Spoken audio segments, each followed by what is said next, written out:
नमस्कार, मेरा नाम अखिलेश है और आप देख रहे हैं रोजमैन एजुकेशनल एंड चैरिटेबल ट्रस्ट का ऑफिशियल चैनल। सबसे पहले सर हम आपका स्वागत करते हैं इस वीडियो से। आप हमें ये बताएं कि आप कहाँ से आए हैं? मधुबनी जिला बिस्फी से। अच्छा, सबसे पहले सर आपने रोजमैन के बारे में कब सुना था? हमारे इंजीनियर साहब बताए। इंजीनियर साहब ने बताया था। आपका भी स्वागत करता हूँ इस वीडियो में। सर आपका घर कहाँ हुआ? हम ओरिजिनली दरभंगा के हैं। अच्छा सर, आपने सबसे पहले रोजमैन के बारे में कब सुना? लेकिन अभी हम पटना में शिफ्ट कर रहे हैं और लास्ट ईयर रोजमाइन के बारे में जब हम लोग इलेक्शन कैंपेन में थे तो हमारे एक मित्र ने इसके बारे में कुछ चर्चा किया। तो हमको तो पहले इसका कॉन्सेप्ट ही नहीं समझ में आया कि रोजमाइन है क्या। हमने कहा यार गुलाब देते हो गए। तो उसने कहा कि नहीं यार, गुलाब ही दिया जाता है समझो एक तरह से, क्योंकि गुलाब देते हैं तो किसी भी चीज़ को वेलकम करते हैं। तो उसी तरह से किसी भी छात्र का जो कैरियर बनाते हैं उस कैरियर में ये एक बहुत अच्छी पहल है इनकी तरफ से कि जो लोग उम्मीद छोड़ देते हैं कि शायद जीवन में आगे बढ़ने के लिए अब मेरे पास कोई रास्ता नहीं है, सारे रास्ते सारे विकल्प बंद हो चुके हैं, तो उस समय ये एक प्रकाश की रोशनी बन करके आया और इसमें लोगों को जो नाउम्मीद हो चुके थे उनको जीवन में आगे बढ़ने का एक नया मौका मिला और अपने अंदर की जो प्रतिभा है, जो शायद प्रतिभाशाली होने के बावजूद भी नहीं निखर पाता, लेकिन ये रोजमाइन जो संस्था है इनकी मेहनतों की वजह से, इनके सहयोग की वजह से शायद वो जीवन में इतना आगे निकल जाएंगे कि जिसकी कल्पना हम लोग कर सकते हैं, जीवित रहे तो देख भी सकते हैं। सर आपके पास फिर आएंगे। सबसे पहले सर हम आपसे जानना चाहेंगे कि आपने जब पहली बार रोजमैन के बारे में सुना इंजीनियर साहब के माध्यम से, तो आपको यकीन हुआ कि कोई ऐसी संस्था हो सकती है जो इस फील्ड में ऐसा काम करती हो? बिल्कुल मुझे यकीन हुआ, क्योंकि इनके पास भी छोटा सा संस्था था। अच्छा जी, अब्दुल फत्ताह ट्रेनिंग सेंटर। जी। तो हमको मालूम होता था कि ट्रेनिंग सेंटर जो होता है या एजुकेशनल डिपार्टमेंट में रोजमैन का पेपर में पढ़ते थे, लेकिन उतना जानकारी नहीं होते थे। इंजीनियर साहब के माध्यम से आने के बाद पूरी खुशी हुई और हमारे बच्चे का जो नाउम्मीद थे वो उम्मीद में बदल गया। अच्छा, आपके बच्चे का एडमिशन किस कॉलेज में हुआ और किस कोर्स के लिए? उत्तर प्रदेश में गाज़ियाबाद है। भागवती इंस्टीट्यूट है। भागवती जी। आप रोजमैन जो आपको कॉलेज दिया है उस कॉलेज से संतुष्ट हैं? बहुत खुश है। वहाँ के डायरेक्टर का अगर तारीफ़ करें तो कम है, बहुत ही तारीफ़ के लायक हैं। जो उस यूनिवर्सिटी से बच्चे अभी टॉप किए हैं और हमारे भी बच्चे का डिसिप्लिन बहुत ज़्यादा चेंज हो गया।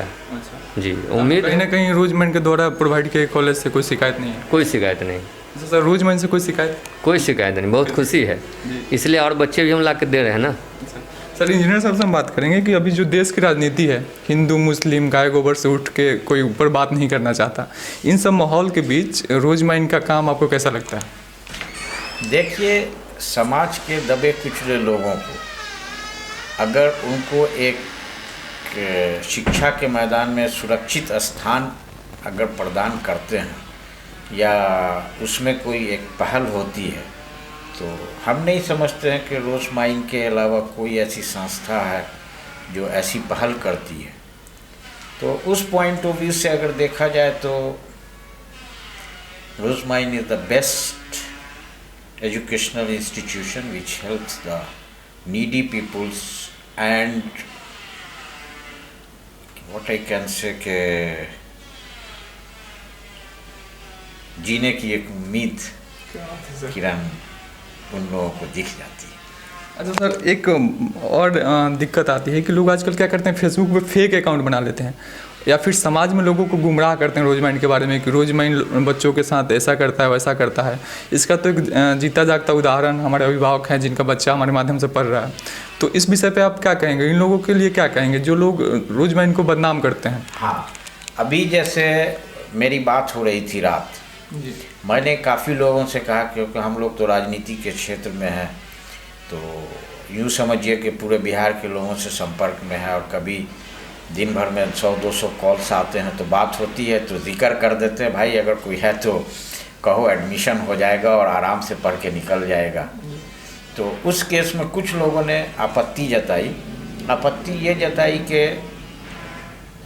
ये कहते कुछ हैं और करते कुछ हैं और लोगों से जो है कह करके बाद में पूरा पैसा निकाल लेते हैं।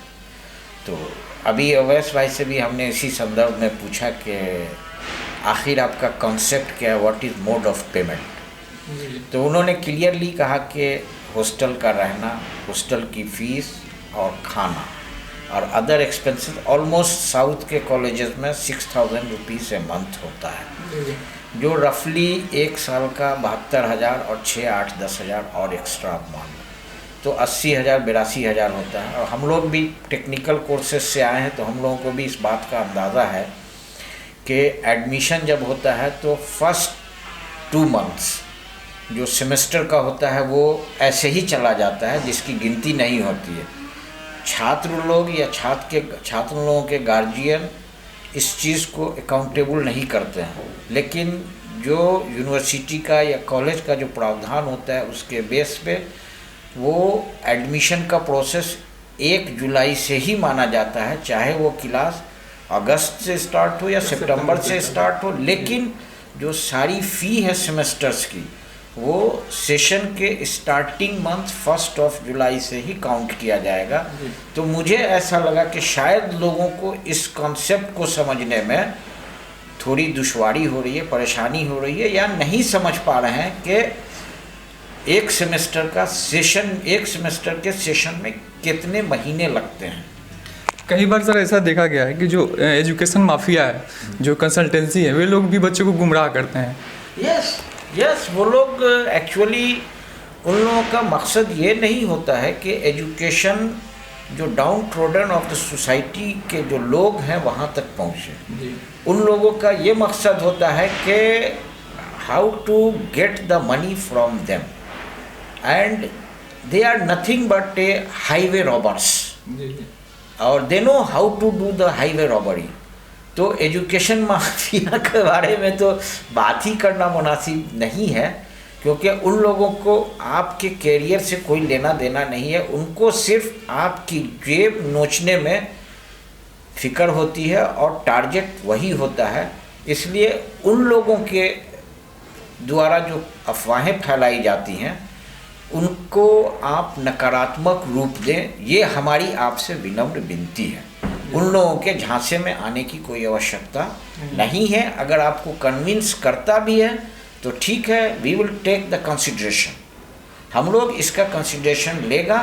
लेकिन जैसे ही वो बैक उन्होंने अपनी तरफ आपकी तरफ किया, आप भी उनकी तरफ बैक करके रिवर्स मोड में आप चले आने का, ये हमारा रिक्वेस्ट है।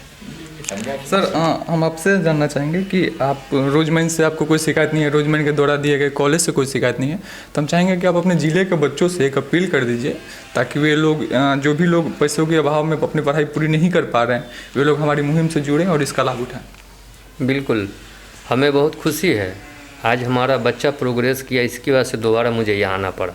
और हम चाहेंगे कि 1000 बच्चे यहाँ दें, हम चाहेंगे कि 2000 बच्चे दें हम, हमें बहुत खुशी है रोजमैन से।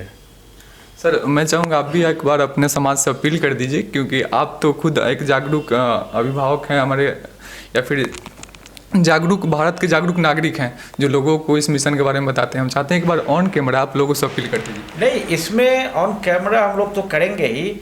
अभी हमारी मार्च में, if I could remember the exact date, that was 6 March ना, 6 मार्च था ना, हाँ 6 मार्च को हमारी मुलाकात हुई थी, बात भी हुई थी। हमारे होम टाउन दरभंगा में इनका एक प्रोग्राम हम लोगों ने रखा था, जिसमें probably he was from Rajasthan cadre, एक IPS ऑफिसर थे जो इस सिलसिले में आने वाले थे।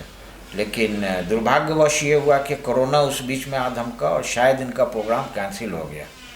और हमने इस चीज़ को डिसाइड भी किया था कि हमारा जो क्षेत्र है उस क्षेत्र में लोग इच्छुक हैं कि अपने बच्चे को अच्छी शिक्षा दें, अच्छी तालीम दें, अच्छा एजुकेशन दें। लेकिन बहुत सारे कारण हैं जो जीवन में आते हैं और चले जाते हैं, बहुत सारी चीज़ों को बहा ले जाते हैं।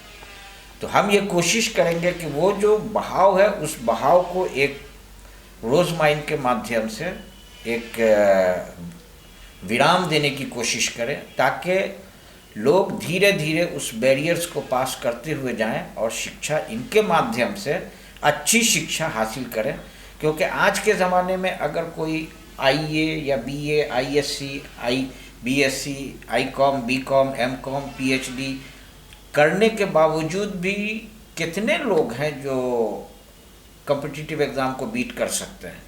और आज का युग जो है मशीन का युग है, और इस मशीन के युग में वैसे ही छात्रों की, वैसे ही लोगों की आवश्यकता है जिनके पास टेक्निकल नो एंड हाउ है। और टेक्निकल नो एंड हाउ के लिए हम नहीं समझते हैं कि रोज़माइन के अलावा जो अदर देन कॉम्पिटिटिव एग्ज़ाम से एडमिशन कराने की या उन लोगों को वहाँ तक पहुँचाने की कैपेबिलिटी है।